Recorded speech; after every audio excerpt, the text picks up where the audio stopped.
When someone dies, people bring flowers, great wilting bouquets of lilies that droop their heavy pollen-dusted heads over the side of the vase. Their cloying sent a ghost in every room. They bring casseroles, clumsy aluminum-foiled monuments to discomfort, their cheesy, creamy interiors congealing in my refrigerator, a silent reproach for my lack of appetite. They bring sympathy you can't swallow, words like, "he's in a better place," and "at least he's not in pain anymore." Phrases that are meant to be balm but feel more like salt, rubbed into the raw, open wound of his absence. But what I got, what truly found its way through the fortress of my grief, was a letter. It appeared 3 weeks after we buried Daniel, on a Tuesday that was indistinguishable from the 21 Tuesdays that had preceded it. The world had taken on a muted, gray quality, like an old photograph left in the sun. I had already performed the grim, sacred rituals of widowhood. I had folded his flannel shirts, still holding the faint, comforting scent of his skin and his pine-scented soap, into cardboard boxes I taped shut, with a finality that made my hands shake. I had emptied his bedside drawer, a chaotic museum of our life, loose change, a broken watch, a ticket stub from a movie we'd seen years ago, a packet of my favorite herbal tea he'd stashed there for the nights I couldn't sleep. I had convinced myself, with a fierce, brittle determination, that I was ready to move on, that the act of sorting, of boxing, of discarding, was a linear path out of the labyrinth of loss. I wasn't. The letter waited on the kitchen counter for most of the day. A plain white envelope, no return address, just my name, Margaret Cole, written in a careful, looping, unfamiliar handwriting. It looked both innocent and ominous. It felt heavy in my hand, not with physical weight, but with a kind of dense potential, as if it carried not just words, but an alternate reality, a truth I might not be ready to hold. When I finally tore it open, my fingers clumsy and cold, I found a single sheet of lined paper, the kind pulled from a simple notepad. The script was the same as on the envelope, neat and considered. It began simply, yet the simplicity was a decoy for the earthquake that was to follow. Dear Mrs. Cole, my name is Anna. I was one of Daniel's nurses during his final weeks. There's something I believe you deserve to know. My heart stuttered, a clumsy, painful tripping over a memory. The first time I met Anna was in the sterile, beige-hued silence of room 307, a month before Daniel was gone. She moved with a quiet efficiency that was almost musical, a gentle rhythm against the relentless, mechanized beeping of the monitors. She was young, with kind eyes, too kind. They held a depth of compassion that, in my exhausted and fearful state, felt like pity, and I recoiled from it. She was always hovering near him, adjusting his pillow with a tenderness that felt too intimate, smoothing the thin hospital blanket, whispering things to him I couldn't quite hear over the roar of my own anxiety. At the time, I told myself she was just doing her job, that her exceptional care was a blessing. But a small, ugly seed of jealousy had taken root in my heart. She was there for the moments I was forced to miss, the late-night hours when the hospital insisted visitors leave, the early mornings when I was still battling traffic. She was seeing a version of my husband I was being shielded from, and I hated her for it, just a little. Now, with her letter trembling in my hand, that old, shameful feeling resurfaced, laced with a new, terrifying curiosity. I read on, the words blurring for a second before I forced my eyes to focus. Daniel often talked about you, but not in the way you might expect. He said he didn't want you to remember him as the man he became, the man who pushed you away. I blinked hard, the kitchen wall swimming before me. He had pushed me away. It wasn't a slow drift. It was a deliberate, brick-by-brick construction of a fortress. After the diagnosis, after the brutal, hope-siphoning treatments began, he built walls so high and so thick I couldn't even see over them.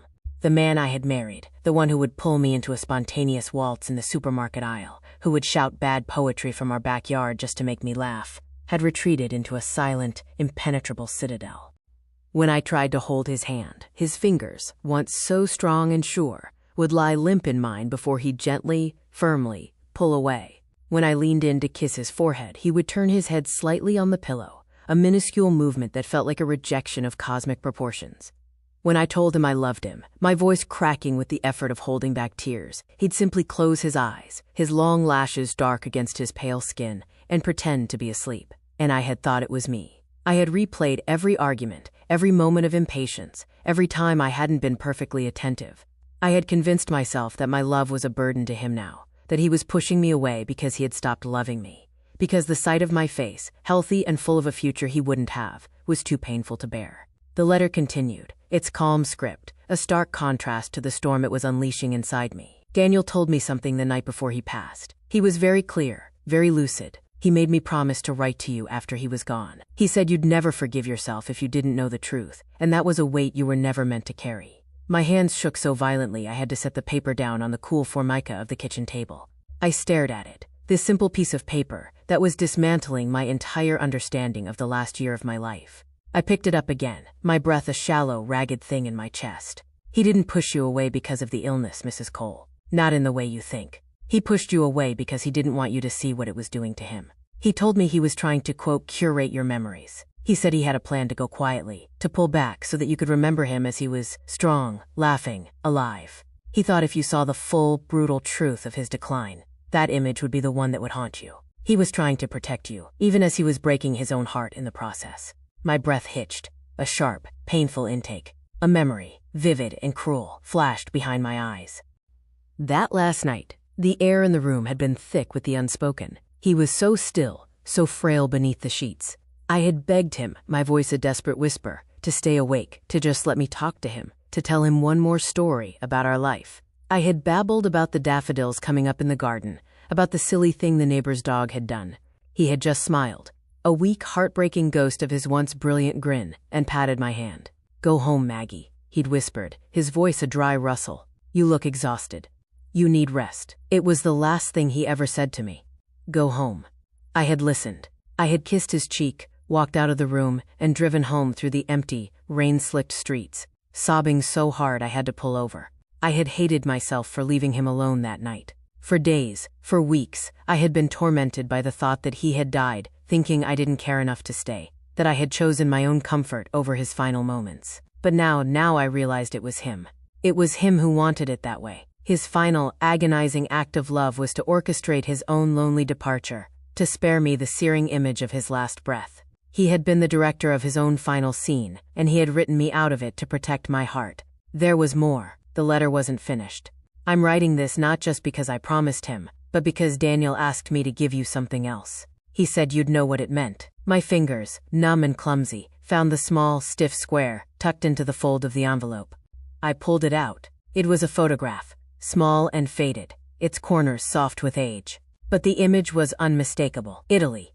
Our honeymoon. We were sitting at a little cafe table in Positano, the vibrant blue of the sea, a stunning backdrop behind us. The sun was setting, casting a golden glow over everything.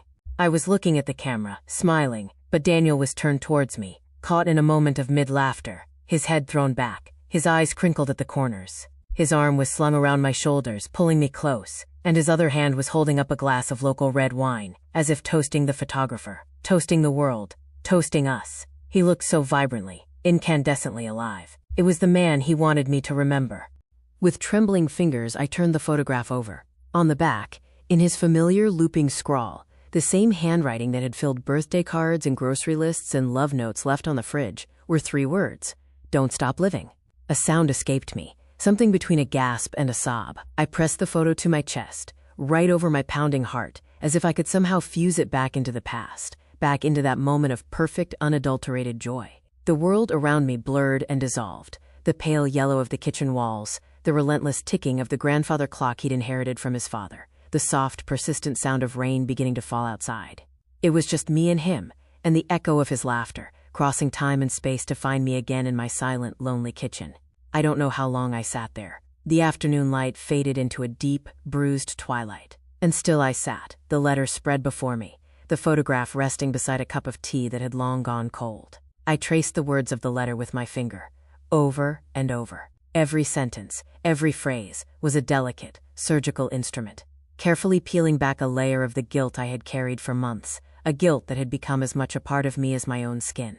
He hadn't stopped loving me. He had loved me too much. He had loved me too much to let me watch him disappear, piece by piece. He had chosen to bear the loneliness of his final journey, so that I wouldn't have to. My misinterpretation of his distance, my self-blame, my anger, it had all been based on a fundamental lie, a lie he had constructed out of the purest, most devastating love.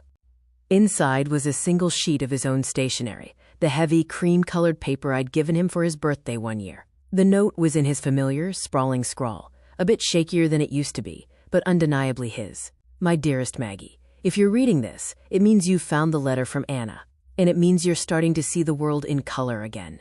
I hope so. I didn't want you to watch me fade.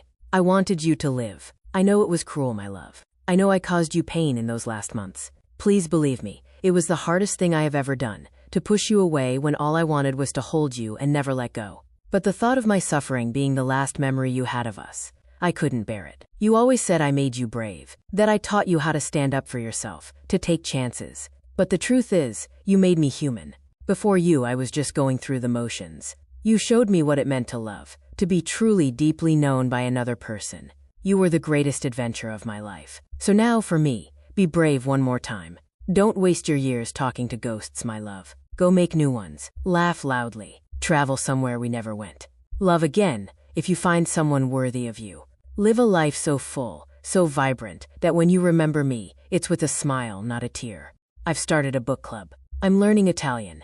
I've even, tentatively, gone on a few dates with a kind, soft-spoken man who teaches history at the local college. He knows about Daniel, and he understands. Life has not gone on in the cliched way people said it would. It has transformed. It has become something new, a different landscape, one that will always bear the contours of Daniel's absence, but is no longer defined by it. Because I understand now what I didn't then. Some love stories don't end with a final page, a closed book, a last goodbye. They don't vanish. They simply learn how to keep breathing, how to change form, how to become the very air you move through, the strength in your spine, the quiet, steady courage that whispers on the wind, urging you forward, always forward.